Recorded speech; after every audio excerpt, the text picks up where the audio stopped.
itself located on the side of the monument. Now, other stories report that Brewer requested glass eyes to match his own and have them placed in the statue so that he could kind of keep an eye on things even in death. Now, regardless, many people report feeling watched when they are near the Brewer marker, and some say the head is moved. Now, there are other reports of mists and wispy things passing by in the cemetery and the sounds of approaching footsteps. So I think that would be a very, very eerie and creepy place to visit. And I've only seen photos of that statue, and the photos themselves look pretty, pretty creepy. Now, I would say let's move on from Ohio to some other cemeteries. Excuse me. In some other locations. We have, oh, allergies are flaring up tonight. Sorry, folks. Wow. We have Bonaventure Cemetery in Savannah, Georgia.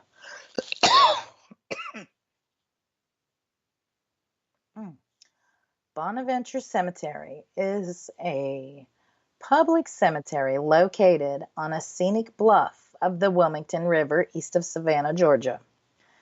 Now, this cemetery, it became famous when it was featured in the 1994 novel Midnight in the Garden of Good and Evil by John Berendt.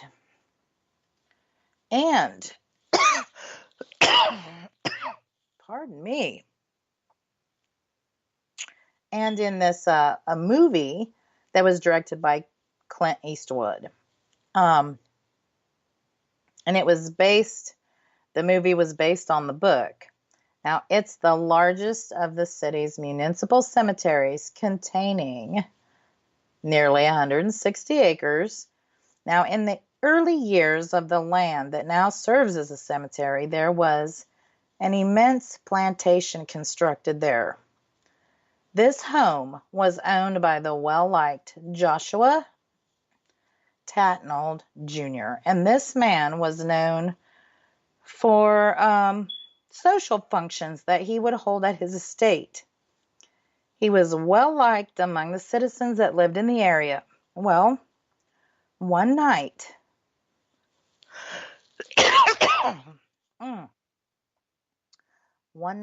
the immense mansion caught fire. And in today's cemetery, many individuals who have visited the area, they state that dinner parties still seem to occur. Individuals can hear the voices of people socializing and having a good time. Now, there has been many paranormal investigators that have went to the area to investigate to see if they can hear the parties going on and stuff. And they do. And they think it's a residual type of haunting, which means that it's like an energy recording in time, like a timestamp. But nonetheless, these occurrences still frighten visitors of the haunted cemetery. There has also been several reports of people seeing and hearing a pack of ghostly dogs. Some have reported to be followed and even chased by these dogs. But the most famous gravesite in the Bonaventure Cemetery is that of little Gracie Watson. And it's according to the plaque that's at Gracie's grave. She's a beautiful and charming little girl, and she died of pneumonia at the age of 6 in 1889. Legend has it that Gracie now haunts the striking statue that was carved in her honor using a photograph. And so this statue looks just like her. Many visitors leave coins and toys at Gracie's grave, and some say the little girl cries whenever somebody removes any of the trinkets. Now, others say tears of blood flow from the statue's eyes. Some report that in the cold of winter, when the moon is full, her cheeks are warm on the statue. Bonaventure officials, they have fenced off Gracie's grave to protect it from visitors' grasping hands because her nose has been kind of chipped at some point in the past. But of course, some say that they put the fence around to contain her playful spirit. Now, I do have a picture of this grave monument on our Ghost Talk Facebook page, and it's just a very beautiful monument there they have of Gracie. Now, moving on to Bachelor's Grove Cemetery. This is in Bremen Township, Illinois. It's actually an abandoned cemetery, and it's at the south side of Chicago. Now, the land that surrounds Bachelor's Grove Cemetery was originally settled by English homesteaders. And with that, I tell you what, we're going to take a short break, and we'll be back with more Ghost Talk. You're listening to Ghost Talk Radio on WBHM Digital Broadcasting.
Listening to WBHM Digital Broadcasting, the best in paranormal talk, only on Paranormal Experienced Radio, broadcasting live out of Birmingham, Alabama.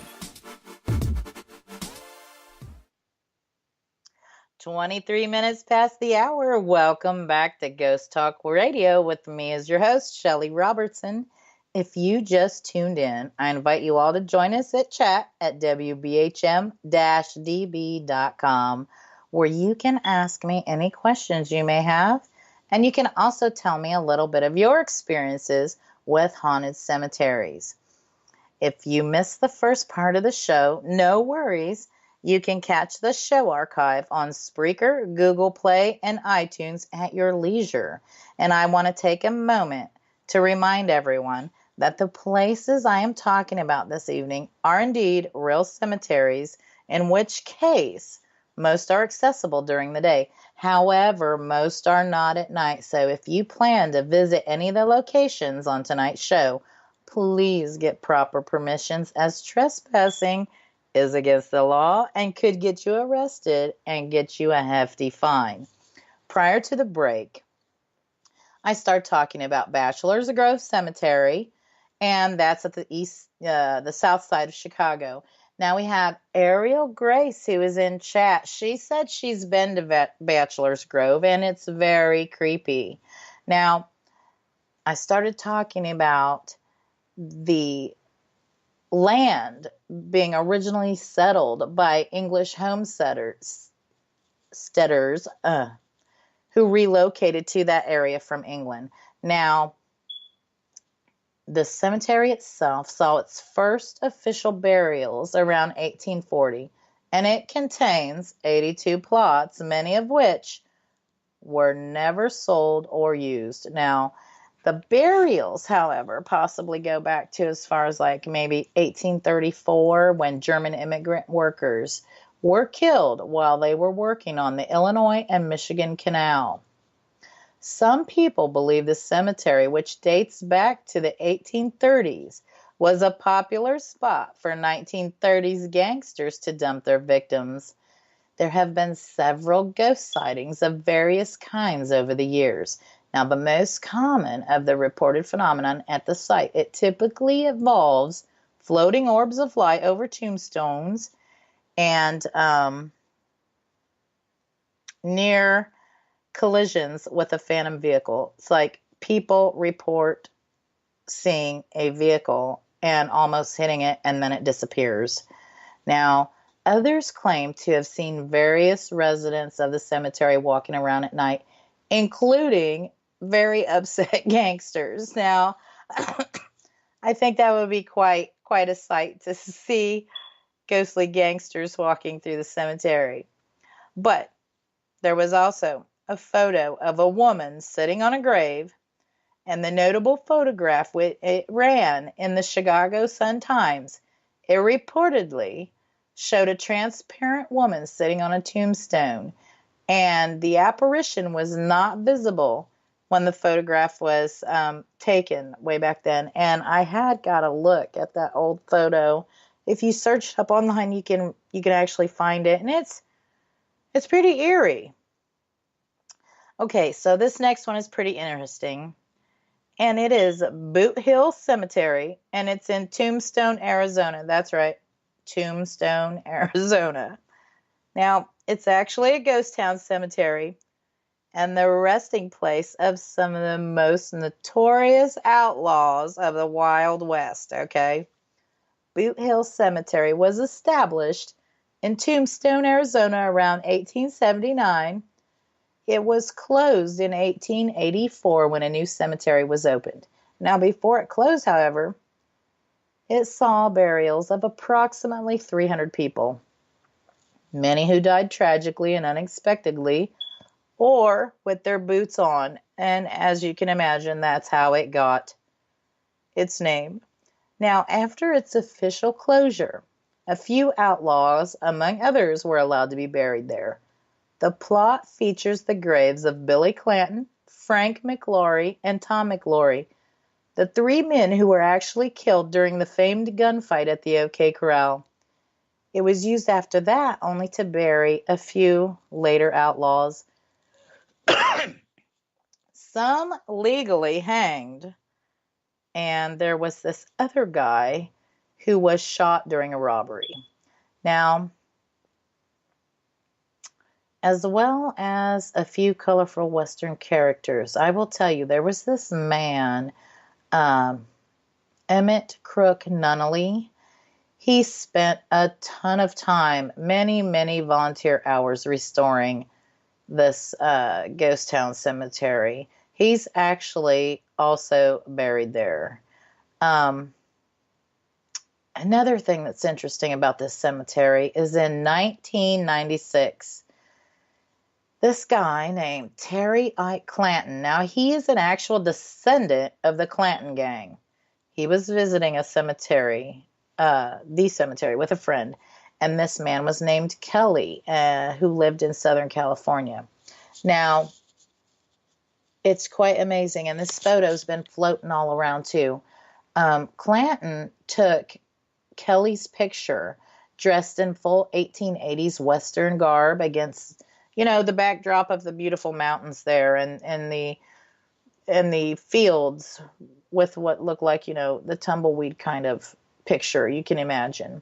Now, he positioned his friend Kelly to the left of this photo in order to get a really good view of the mountains. Now, he shot this in black and white film, so it'd have a really authentic feel for the photograph. Now, when the film was developed, what appeared to be in this picture was a gentleman wearing a black hat in the background, and it looked like